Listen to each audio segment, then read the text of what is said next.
Hello दोस्तों, एक बार फिर से आप सबका मेरे अपने इस यूट्यूब चैनल पर स्वागत है। हम ट्रांसफार्मर के बारे में पढ़ रहे थे। ट्रांसफार्मर में हमने पिछली क्लास में इसका वर्गीकरण किया था और उसका सिंगल फेज के फेजों की संख्या के आधार पर वर्गीकरण किया था कि फेजों की संख्या के आधार पर दो प्रकार के होते हैं, एक सिंगल फेज होता है, एक थ्री फेज होता है।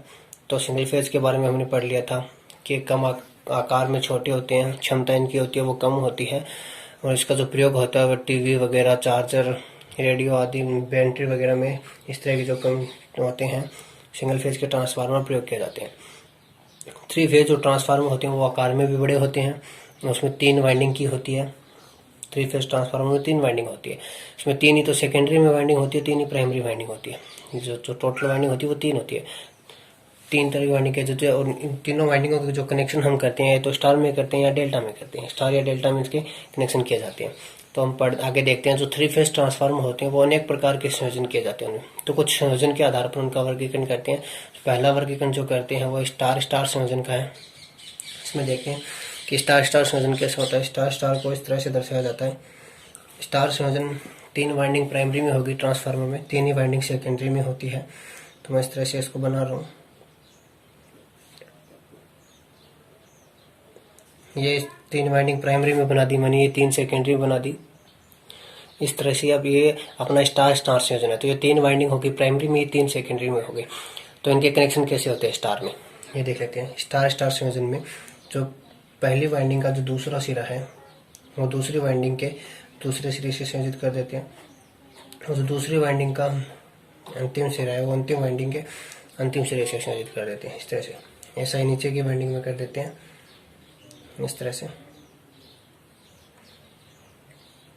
अब इसका प्रथम सिरा बच गया, इसका भी प्रथम सिरा बाहर निकल गया, इसका भी प्रथम सिरा बाहर निकल गया। इस तरह से इस तरफ भी इसका भी प्रथम सिरा बाहर निकल गया, इस वाइंडिंग का भी प्रथम सिरा बाहर निकल गया। इस तरह से तीनों वाइंडिंग के प्रथम सिरे बाहर निकाल लिए। जहाँ से ट्रांसफार्मर पर इनपुट सप्लाई आती है उसे यू वी डब्ल्यू द्वारा प्रदर्शित किया जाता है और यहाँ 3 फेज आर वाई और बी तीनों प्राप्त हो जाते हैं हमें, आर वाई बी इस तरह से। तो ये हो जाता है स्टार स्टार संयोजन ट्रांसफार्मर में, इसे बोलते हैं स्टार स्टार संयोजन। और अगर हमें न्यूट्रल भी प्राप्त करना हो तो इन तीनों के जहाँ तीनों सिरे एक साथ शॉर्ट किए हैं वहाँ से हमें न्यूट्रल भी प्राप्त हो जाता है बाहर, तो इसे भी न्यूट्रल भी ले लेते हैं। इस तरह से ये जो कनेक्शन होता है वो स्टार स्टार संयोजन होता है। अब इसमें होता क्या है ये देखते हैं। स्टार स्टार संयोजन का प्रयोग हम कहाँ करते हैं, ये मोस्ट बात है। इसके प्रयोग ज़्यादातर पूछते हैं परीक्षा में कि स्टार स्टार संयोजन कहाँ प्रयोग किया जाता है।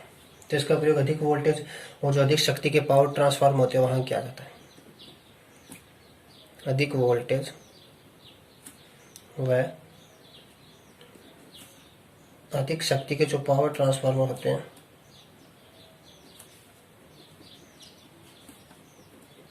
पावर ट्रांसफार्मर में इसका प्रयोग किया जाता है।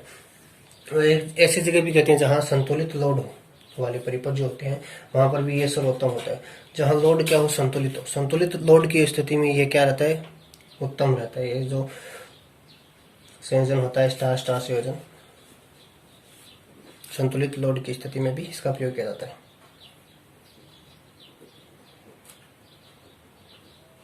संतुलित लोड वाले जो परिपथ होते हैं परिपथों में भी इसका प्रयोग किया जाता है। तो ये बात आपको ध्यान रखनी है। इसका प्रयोग अधिक वोल्टेज और अधिक शक्ति के जो पावर ट्रांसफार्मर होते हैं वहाँ करते हैं स्टार स्टार संयोजन का, और जो संतुलित लोड होता है उस उन परिपथों में स्टार स्टार संयोजन का प्रयोग कर सकते हैं ट्रांसफार्मर में। अब इस ट्रांसफार्मर के बारे में एक महत्वपूर्ण बात है, वो क्या है देखते हैं। इस संयोजन में जो फेज अंतर होता है दोनों वाइंडिंगों में फेज अंतर होता है वो 0 डिग्री रहता है। ये बात आपको ध्यान रखनी है। फेज अंतर जो होता है वो 0 डिग्री होता है। ये बात आपको ध्यान रखनी है कि स्टार स्टार संयोजन में जो फेज अंतर होता है वो कितना होता है, 0 डिग्री होता है। ये बात आपको ध्यान रखनी है, ये बात नोट कर लेना आप कि जो स्टार स्टार संयोजन होता है उसमें फेज का जो अंतर होता है वो 0 डिग्री होता है और इसका प्रयोग हम अधिक शक्ति क्षमता के जो ट्रांसफार्मर होते हैं, पावर जो ट्रांसफार्मर होते हैं वहाँ इसका प्रयोग करते हैं। तो इस तरह से ये जो होता है वो स्टार स्टार संयोजन होता है। और इसके जो कनेक्शन है वो आपको एक बार देख लेने हैं। इस तरह से क्या होते हैं कि जो वाइंडिंग होती है उसका अंतिम सिरा दूसरी वाइंडिंग के अंतिम सिरे से और इसी वाइंडिंग का अंतिम सिरा अगली वाइंडिंग के अंतिम सिरे से कनेक्ट कर देते हैं। पर जो पहले सिरे होते हैं वो बाहर निकाल लेते हैं सप्लाई के लिए, और जहाँ तीन सिरे आपस में एक जगह शॉर्ट होती है वहाँ से न्यूट्रल प्राप्त हो जाता है हमें। तो इस तरह से ये स्टार संयोजन होता है कि इसकी जो प्राइमरी वाइंडिंग है वो भी स्टार में कनेक्टेड है और सेकेंडरी वाइंडिंग है वो भी स्टार में कनेक्टेड है। तो ये हो जाता है स्टार स्टार संयोजन। अब जो ट्रांसफार्मर उसकी बात करते हैं, अगला जो ट्रांसफार्मर आता है वो आता है स्टार डेल्टा संयोजन। स्टार डेल्टा संयोजन का मतलब क्या है कि इस ट्रांसफार्मर की जो प्राइमरी वाइंडिंग होगी वो स्टार में कनेक्टेड होगी और जो सेकेंडरी वाइंडिंग होगी वो डेल्टा में कनेक्टेड होगी। तो इस तरह के जो ट्रांसफार्मर होते हैं वो स्टार डेल्टा ट्रांसफार्मर कहलाते हैं। एक बार मैं आपको ऐसे इस तरह से बता देता हूँ कनेक्शन करके। ये 3 वाइंडिंग बनाई मैंने प्राइमरी में, अभी मैं इस तरह से ये बना रहा हूँ। सेकेंडरी की 3 वाइंडिंग बना दें। अब इनके कनेक्शन करने हैं हमें स्टार टू डेल्टा में। तो स्टार में कनेक्शन करेंगे यानी कि इसकी प्राइमरी वाइंडिंग स्टार में है, तो इस तरह से ये स्टार में कनेक्शन हो गए। ये 3 सिरे बाहर निकल गए इनपुट सप्लाई के लिए। इस तरह से इनको मैं UVW द्वारा प्रदर्शित कर देता हूँ। अब जो इसकी सेकेंडरी वाइंडिंग होगी वो हमें डेल्टा में कनेक्टेड करनी होगी क्योंकि ये स्टार टू डेल्टा संयोजन है। तो देखते हैं डेल्टा संयोजन में जो ये पहली वाइंडिंग है उसका अंतिम सिरा दूसरी वाइंडिंग के पहले सिरे से संयोजित कर देते हैं, इसका अंतिम सिरा इसके पहले सिरे से संयोजित कर देते हैं और इसका पहला सिरा इसके अंतिम सिरे से संयोजित कर देते हैं। इस तरह से ये जो होते हैं वो डेल्टा में कनेक्टेड हो जाते हैं। तो इधर से 3 फेज निकल जाएंगे अपने पास, एक फेज यहाँ से निकल जाएगा। तो ये RY भी 3 फेज हमें प्राप्त हो जाते हैं इस तरह से। तो ये स्टार टू डेल्टा संयोजन हो गया, ये स्टार में कनेक्शन हो गया, ये डेल्टा में कनेक्शन हो गया। इसकी जो सेकेंडरी वाइंडिंग है वो डेल्टा में कनेक्टेड है। अब इसका प्रयोग कहाँ होता है उसके बारे में देखते हैं कि स्टार टू डेल्टा संयोजन कहाँ प्रयोग करते हैं। स्टार टू डेल्टा संयोजन होता है इसका प्रयोग जो वोल्टेज स्टेप अप जो ट्रांसफार्मर होते हैं, वोल्टेज स्टेप अप जो पावर ट्रांसफार्मर होते हैं, पावर ट्रांसफार्मर में जो उत्पादन केंद्र होते हैं वहां किया जाता है। उत्पादन केंद्रों में इसका प्रयोग किया जाता है वोल्टेज स्टेप अप करने के लिए, वोल्टेज के मान को स्टेप अप करने के लिए जो उत्पादन जो केंद्र होते हैं वहां इसका प्रयोग किया जाता है। जो ट्रांसफार्मर जब अल्टरनेटर द्वारा विद्युत उत्पन्न होती है, तो जैसे 11,000 भारत के अंदर उत्पन्न हो रही है, अल्टरनेटर उसको पैदा कर रहा है, तो अल्टरनेटर से निकलने के तुरंत बाद जब जो सप्लाई होती है वो ट्रांसफार्मर पर जाती है। तो उस जो ट्रांसफार्मर के जो कनेक्शन की होती है वो किस में की होती है, स्टार टू डेल्टा में संयोजित होता है वो ट्रांसफार्मर। तो इसका प्रयोग कहाँ करते हैं, वोल्टेज स्टेप जो पावर ट्रांसफार्मर होते हैं उत्पादन केंद्र पर, वहाँ इसका प्रयोग किया जाता है। अब इस ट्रांसफार्मर के अंदर फेज अंतर देख लेते हैं, इसका फेज अंतर कितना होता है। इस जो ये जो कनेक्शन होता है स्टार टू डेल्टा में, तो इसका जो फेज अंतर होता है वो 30 डिग्री होता है। ये बात आपको ध्यान में रखनी है। स्टार टू डेल्टा संयोजन में जो फेज अंतर होता है वो 30 डिग्री रहता है हमेशा।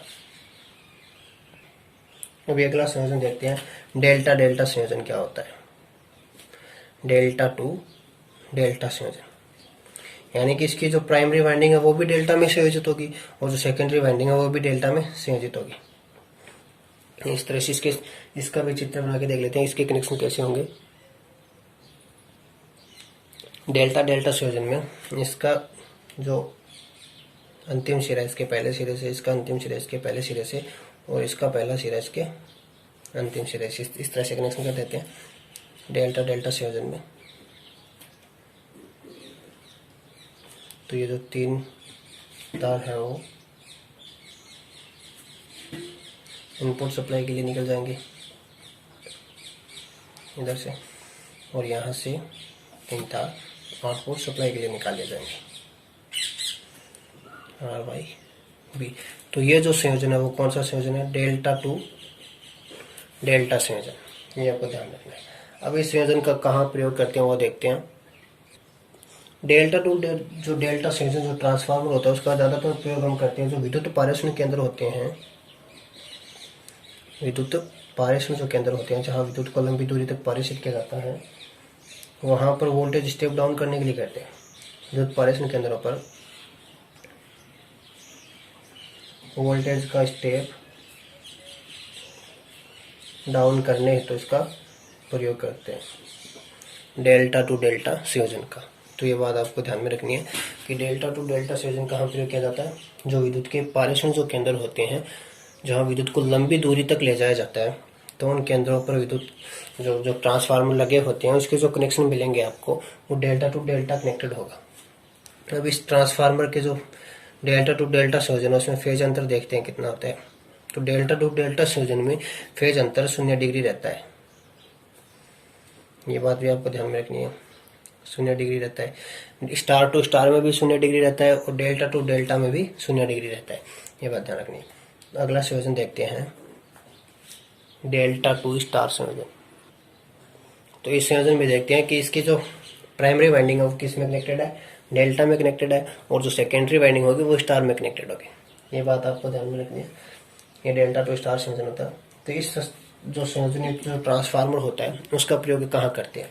डेल्टा टू स्टार संयोजन का। तो इस संयोजन का ट्रांसफार्मर का प्रयोग हम जहाँ जो डिस्ट्रीब्यूशन ट्रांसफार्मर होते हैं ना, वहाँ इस तरह के कनेक्शन मिलते हैं आपको। देखते हैं इस संयोजन जो ट्रांसफार्मर होता है, पहले इसके देख लेते हैं, इसका संयोजन करके देख लेते हैं, आपको एक बार बता देते हैं। ये 3 वाइंडिंग इस तरह से बनाई मैंने।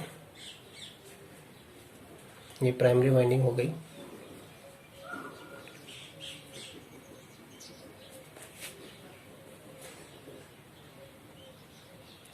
तो इसके कनेक्शन प्राइमरी वाइंडिंग जो है वो डेल्टा में कनेक्टेड करनी है हमें, तो डेल्टा में इस तरह से कनेक्टेड कर देंगे। ये डेल्टा संयोजन होगी। अब जो सेकेंडरी वाइंडिंग है वो स्टार में कनेक्टेड करनी है, तो स्टार में किस तरह से कनेक्टेड करेंगे? स्टार में जो इसका दूसरा सिरा है वो उसके दूसरे सिरे से कनेक्टेड कर देंगे इस तरह से, और इसका जो पहला सिरा है वो इसके पहले सिरे से इस तरह से, इसका पहला सिरा बाहर निकाल लेंगे, इसका भी पहला सिरा बाहर निकालेंगे इस तरह से। ये जो आर वाई पे 3 फेज प्राप्त हो जाएंगे। ये जो कनेक्शन होगा वो डेल्टा टू स्टार में संयोजित है। ये जो ट्रांसफार्मर है इस तरह से इसकी संयोजन होगी। अब इसका प्रयोग देखते हैं कहाँ करते हैं। डेल्टा टू स्टार संयोजन जो ट्रांसफार्मर होता है उसका प्रयोग कहाँ करते हैं? तो जो डिस्ट्रीब्यूशन ट्रांसफार्मर होते हैं इस संयोजन का प्रयोग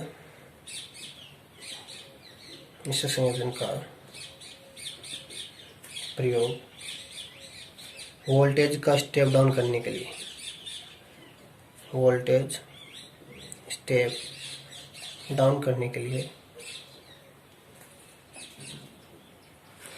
डिस्ट्रीब्यूशन ट्रांसफार्मर किया जाता है। डेल्टा टू स्टार संयोजन का प्रयोग जो वितरण जो ट्रांसफार्मर होते हैं हमारे गांवों में लगे होते हैं उसके संयोजन इसी तरह से होते हैं।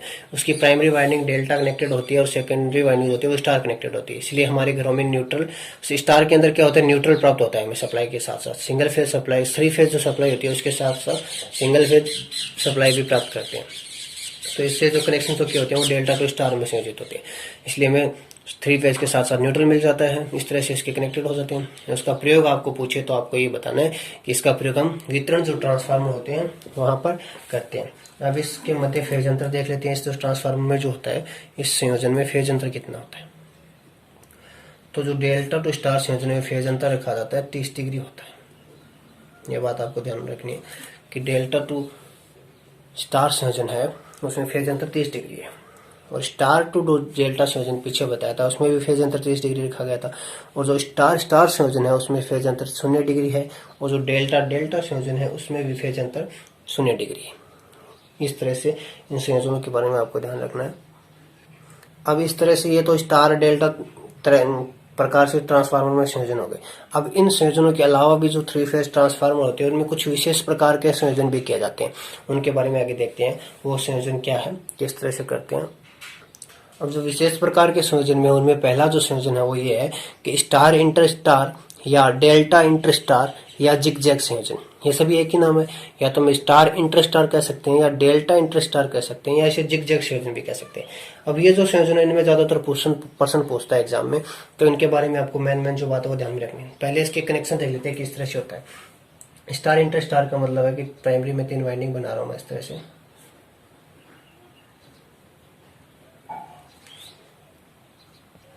ये इस तरह से संयोजन होते हैं कि जिसकी जो प्राइमरी वाइंडिंग है वो किस में कनेक्टेड है, स्टार में कनेक्टेड है। नाम क्या है, स्टार इंटर स्टार है, और जो सेकेंडरी वाइंडिंग वो भी स्टार में संयोजन है। अब इसमें होता क्या है वो देखना आपको। इसे डेल्टा इंटर स्टार भी कहते हैं। डेल्टा इंटर स्टार में क्या होता है कि इसकी प्राइमरी वाइंडिंग या तो डेल्टा में कनेक्टेड कर दो तो ये डेल्टा इंटर स्टार हो जाएगा, और जो सेकेंडरी वाइंडिंग होगी वो स्टार में संयोजित होगी। या स्टार इंटर स्टार की बात करते हैं तो इसकी प्राइमरी स्टार में कनेक्टेड कर देते हैं। तो प्राइमरी चाहे डेल्टा में कर दो चाहे स्टार में कर दो, लेकिन जो सेकेंडरी वाइंडिंग होती है वो स्टार में संयोजित होती है। अब इसमें होता क्या वो देखना है स्टार इंटर स्टार में। इस ट्रांसफार्मर में विशेष बात क्या होती है, इसमें जो सेकेंडरी वाइंडिंग होती है वो हमेशा स्टार में संयोजित होती है। अब इसमें कुछ अतिरिक्त टर्न देते हैं, इसके जो टर्न होते हैं स्टार में उसके कुछ अतिरिक्त टर्न 15.5% क्या देते हैं, अतिरिक्त टर्न से तीनों वाइंडिंग में इसके अतिरिक्त टर्न संयोजित कर देते हैं। इस तरह से जो टोटल वाइंडिंग के जो टर्न होते हैं उसके कुल टर्न के 15.5% टर्न क्या कर देते हैं इस वाइंडिंग में संयोजित कर लेते हैं। इसीलिए इसे स्टार इंटर स्टार या डेल्टा इंटर स्टार या इस तरह से जो संयोजित वाइंडिंग होती है इसे जिगजैग संयोजन कहते हैं। इस तरह के जो ट्रांसफार्मर में जो संयोजन होते हैं उसका प्रयोग कहाँ करते हैं, कहाँ जरूरत पड़ती है इस तरह के संयोजनों की, तो वो देखने हैं। इस संयोजन का प्रयोग करते हैं जहां ट्रांसफार्मर की न्यूट्रल करंट को क्या रखना हो, स्थिर रखना हो। ट्रांसफार्मर की न्यूट्रल करंट को स्थिर रखने के लिए क्या जाता है, ये बात ध्यान रखनी है आपको। स्थिर रखने के लिए न्यूट्रल करंट को स्थिर रखने के लिए कौन सा संयोजन करते हैं, जिगजैग संयोजन करते हैं। इस ट्रांसफार्मर इस संयोजन का प्रयोग कहाँ किया जाता है, जिसकी जो सेकेंडरी वाइंडिंग होती है वो हमेशा किस में कनेक्टेड होती है, स्टार में संयोजित होती है। बात आपको ध्यान रखनी है। इस संयोजन में जो प्रत्येक लपेट होती है, जो ट्रांसफार्मर की जो सेकेंडरी वाइंडिंग होती है उसकी जो प्रत्येक जो लपेट है, ये तीन लपेट हो गए, इसके अंदर जो प्रत्येक लपेट है उसका कुल जो उसके साथ कुछ अलग टर्न अतिरिक्त टर्न दिए जाते हैं। वो अतिरिक्त टर्न होते कितने वो आपको ध्यान रखने हैं। वो मूल टर्न के कितने होते हैं, 15.5% होते हैं। ये आंकड़ा भी ध्यान रखना है आपको। अतिरिक्त टर्न क्या करते हैं, संयोजित करते हैं इस तरह से। ये अतिरिक्त करंट क्या करेंगे, जब लोड का मान क्या हो जाएगा, असंतुलित हो जाएगा तो अतिरिक्त लोड को ये क्या कर लेंगे, वहन कर लेंगे। इस तरह से जो न्यूट्रल जो करंट होती है उसको क्या रखते हैं, स्थिर रखते हैं। तो इसमें ये मेन बात है ध्यान रखनी है आपको कि इसका प्रयोग कहाँ होता है, उसमें जो अतिरिक्त टर्न देते हैं वो मूल टर्न के कितने प्रतिशत होती हैं, ये दो बातें ध्यान रखनी है आपको। इसी प्रकार कुछ विशेष प्रकार के संयोजन में दूसरा जो संयोजन आता है ट्रांसफार्मर की वाइंडिंग का, वो आता है वीवी संयोजन। वीवी संयोजन ये बहुत ही मोस्ट चीज है, इसके बारे में भी आपको ध्यान से पढ़ना है। परीक्षा में प्रश्न पूछे जाते हैं। इन्हीं संयोजनों में से 1-2% आपको कंफर्म पूछेगा आपके एग्जाम में, ये बात देख लेनी आपको। तो दूसरा है वो वीवी संयोजन। ये किस तरह से होता है, इस संयोजन में केवल 2 वाइंडिंग प्रयुक्त की जाती है, ये आपको ध्यान रखना है। बात मेन बात क्या है, हमेशा ट्रांसफार्मर जो 3 फेज के ट्रांसफार्मर की बात करते हैं तो उसमें 3 वाइंडिंग संयोजित करते हैं। जो वीवी संयोजन होता है उसमें केवल 2 वाइंडिंग संयोजित करती है, ये बात आपको ध्यान रखनी है। इसको 2 वाइंडिंग वाला ट्रांसफार्मर भी कहते हैं। वीवी संयोजन में कितनी वाइंडिंग होती है, 2 वाइंडिंग होती है। वो जिन्हें अंग्रेजी वर्णमाला की जो वी अक्षर द्वारा क्या कर देते हैं, संयोजित करते हैं, इसलिए इसका जो नाम पड़ जाता है वो क्या पड़ जाता है, वीवी संयोजन हो जाता है। देखने में किस तरह से लगेगा आपको, डेल्टा डेल्टा संयोजन की भांति प्रतीत होगा। देखेंगे अगर इसको, इसके संयोजन कर लेते हैं एक बार किस तरह से होंगे। इस तरह से ये वी आकृति में इसके संयोजन होते हैं। इस तरह से ये वी आकृति की 2 वाइंडिंग होती है इस ट्रांसफार्मर में, ये बात हमने पहले जान ली। तो ये आर वाई और बी 3 फेज हो जाते हैं। इस तरह से ये वी तरह से 2 वाइंडिंग के संयोजन कर दिए। इस तरह से प्राइमरी में भी दो वाइंडिंग, सेकेंडरी में 2 वाइंडिंग। आमतौर पर जो ट्रांसफार्मर होते हैं 3 फेज में उनमें 3 वाइंडिंग होती है, लेकिन जो वीवी संयोजन होता है उनमें 2 वाइंडिंग होती है। और ये डेल्टा डेल्टा संयोजन की भांति भी आपको दिख रहा होगा थोड़ा सा, ठीक है। तो इसमें ध्यान रखना आपको कि इसमें केवल कितनी वाइंडिंग होती है, 2 वाइंडिंग होती है। जो वीवी संयोजन होता है उसमें 2 वाइंडिंग होती है। अब इस ट्रांसफार्मर में एक जो इम्पोर्टेंट बात है वो ये है कि इस ट्रांसफार्मर में जो डेल्टा संयोजन जो ट्रांसफार्मर होता है उसकी अपेक्षा टर्न कितने रखते हैं। तो डेल्टा संयोजन ट्रांसफार्मर की अपेक्षा जो टर्न रखते हैं वो 58% रखते हैं। 58% टर्न रखते हैं। डेल्टा डेल्टा संयोजन में जो जितने टर्न होते हैं उन टर्नों का केवल 58% टर्न ही वीवी संयोजित जो ट्रांसफार्म होता है उसमें रखे जाते हैं। ये आंकड़ा भी आपको ध्यान रखना है कि 58% टर्न रखे जाते हैं इसमें। अब इसका फायदा क्या होता है, इस जो ट्रांसफार्मर होता है इसका फायदा ये होता है कि हमारे पास एक वाइंडिंग की क्या हो जाती है, बचत हो जाती है। 2 वाइंडिंग प्रयोग करें तो एक वाइंडिंग की बचत भी हो रही है। और ये जो ट्रांसफार्मर होते हैं वो डेल्टा डेल्टा संयोजन की जो अपेक्षा क्या करते हैं, थोड़े से कम लोड पर कार्य करते हैं। जो डेल्टा जो संयोजन होता है उसकी अपेक्षा ये इसमें टर्न कितने रखे जाते हैं, 58% रखे जाते हैं। तो ये डेल्टा संयोजन की अपेक्षा 58% लोड पर ही क्या करेंगे, कार्य करेंगे। डेल्टा की अपेक्षा कितने % पर करेंगे, 58% लोड पर ही कार्य करेंगे वीवी संयोजन जो ट्रांसफार्मर होते हैं वो। इस तरह से 3 फेज जो ट्रांसफार्मर होते हैं उनमें हमने संयोजनों के बारे में पढ़ लिया कि एक तो स्टार डेल्टा के आधार पर संयोजन के बारे में पढ़ लिया, और कुछ विशेष प्रकार में हमने स्टार इंटर स्टार के बारे में पढ़ा जिसे जिगजैग कहते हैं, और दूसरा वीवी संयोजन के बारे में पढ़ा। तो इन सब के बारे में एक बार ध्यान से पढ़ना, जो बात समझ में ना आए वो जरूर पूछना। आज की क्लास में इतना ही, आगे की क्लास में इसके आगे के टॉपिक को कंटिन्यू करेंगे। ओके दोस्तों, धन्यवाद।